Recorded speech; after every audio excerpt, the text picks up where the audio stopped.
दोस्तों जय माता दी। चंद्रमा की प्रिय राशि कर्क राशि के जातकों से हम आज बात करने वाले हैं। 14 मई को गुरु महाराज आपके लाभ भाव से व्यय भाव में परिवर्तन प्राप्त करेंगे और लगभग 1 साल तक ये यहीं पे रहेंगे। बीच में अतिचारी होके यहाँ आ जाएंगे तो आपके लिए और अच्छा है, फिर वापस इसी घर में आ जाएंगे। तो हम ये मान के चलते हैं कि 1 साल तक जो फल कथनियाँ निकलेगा वो आपके ऊपर लागू होगा। और 18 मई को राहु महाराज भ्रम का माया जाल छाया ग्रह आपके भाग्य भाव से निकल के अष्टम भाव में आ जाएंगे और यहाँ पर पिशाच योग खत्म हो जाएगा। ये पहली अच्छी जानकारी है आपके लिए। अब क्या फल कथन होगा उसके बारे में हम यहाँ पर विस्तृत रूप से चर्चा करते हैं और रेमेडी की भी बात करते हैं, उपायों की भी बात करते हैं। जब गुरु महाराज 14 मई को आपके 12वें भाव यानी कि व्यय भाव, मोक्ष भाव, ये मोक्ष त्रिकोण का भाव है, जब यहाँ गुरु जैसे विद्वान ग्रह पहुंचेंगे तो आप में अध्यात्म के नए नए आयाम डेवलप्ड होंगे।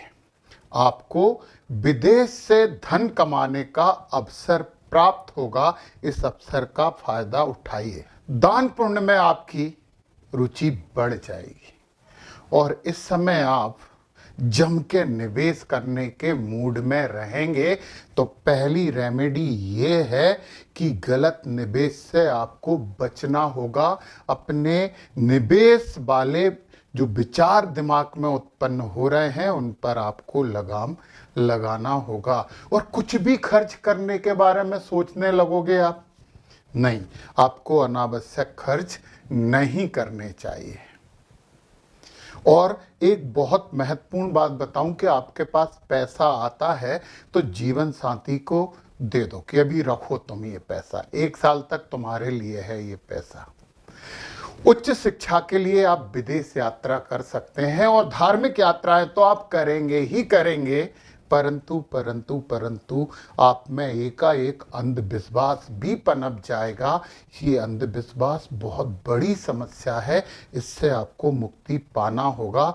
और कुछ आपको नकली साधु मिल सकते हैं जिनकी बातों में आपके लगने की संभावना है, उन साधुओं से भी आपको बचना होगा। परंतु अच्छी बात यह है कि आप ध्यान, अध्यात्म और योग इसे अपनाने की सोचेंगे और इसे आप अपना लीजिए, इसे अपना लीजिए। ये 12वां भाव सैया सुख का भाव भी है, नींद का भाव भी है। आपको नींद कम आएगी, आपके दिमाग में विचारों का घमासान होगा, इसलिए थोड़ी सी नींद आने में दिक्कत होगी। तो मैंने अभी बोला ना, ध्यान, अध्यात्म और योग तीनों को अपने जीवन का आवश्यक अंग बना लीजिए। और 1 साल के लिए नहीं, हमेशा के लिए बना लें तो बहुत अच्छा होगा।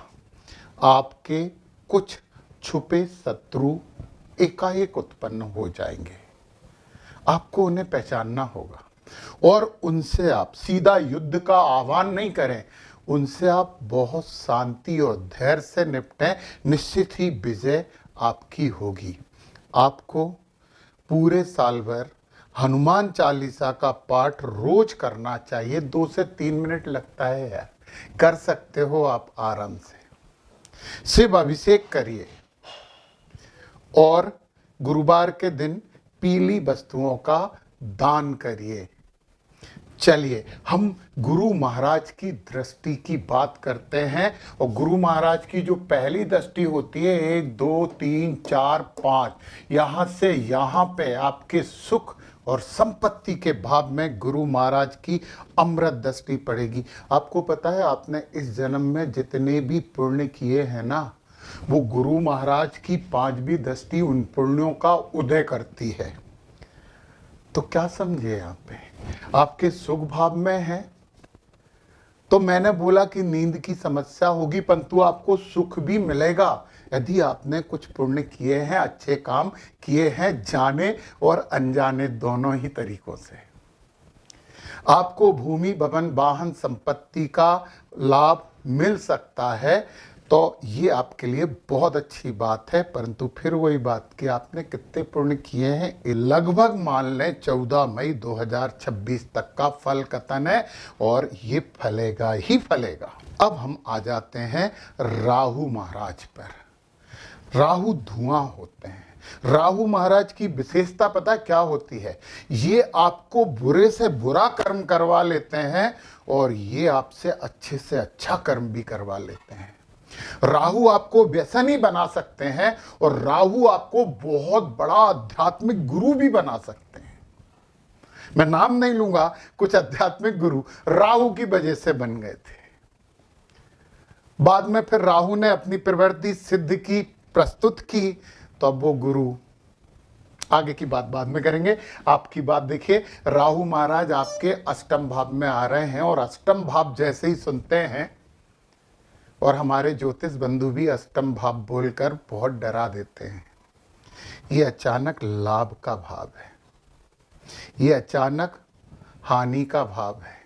और एक सबसे इम्पोर्टेंट बात यह है कि कठिन परिस्थितियों से बचने की आपको कला देता है, अद्भुत क्षमता देता है। तो परिस्थितियों से लड़ने के लिए आपको अद्भुत क्षमता प्रदान करेंगे यहां पर राहु महाराज। गंभीर बीमारियों से आपका बचाव होगा ही होगा।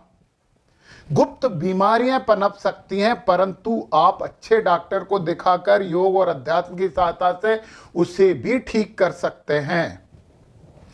पैतृक संपत्ति में विवाद तो होगा ही होगा, परंतु आपको लाभ जरूर होगा। ये बात आप बहुत अच्छे से सुन के नोट करके रख लें कि विवाद के साथ आपको लाभ होगा। और कई ऐसे व्यवसाय हैं जो गुप्त हैं, अब पता नहीं वो गुप्त व्यवसाय आपके लिए क्या है, परंतु गुप्त व्यवसायों से आपको लाभ जरूर होने वाला है।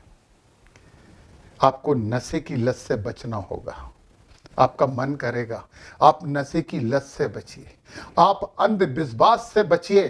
थोड़ा सा डिप्रेशन में आप आ सकते हो, तो योग, ज्ञान और अध्यात्म गुरु महाराज आपको देंगे ना, तो उनसे, इन चीज़ों से बचिए।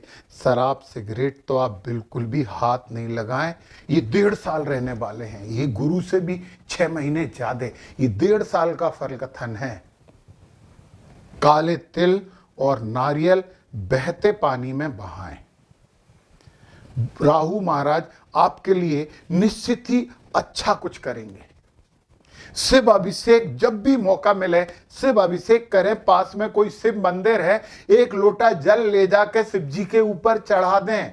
ओम नमः शिवाय, ओम नमः शिवाय, इस पंचाक्षर मंत्र का जप करें। देखिए, कर्मों को तो हमें थोड़ा सा कंट्रोल करना ही पड़ेगा। अच्छा चाहिए तो अच्छा करना पड़ेगा। तो यदि आप नशे की लत रखते हैं तो राहु महाराज की हर बुराई आपके लिए है, परंतु आप इस लत से बच जाते हैं तो राहु महाराज की हर अच्छाई आपके साथ है। और एक और बात सुन लीजिए आप लोग, कि राहु महाराज चूंकि ये खुद छाया है, जिस ग्रह की राशि में बैठते हैं उस ग्रह के फल देते हैं। और ये अपने मित्र शनि महाराज की राशि में बैठे हैं तो कठोर कर्म करवाएंगे। शनि महाराज यहाँ पे दीर्घायु प्रदायक हैं, तो आयु तो लंबी होगी। तो रोग से बचना आपका काम है ना।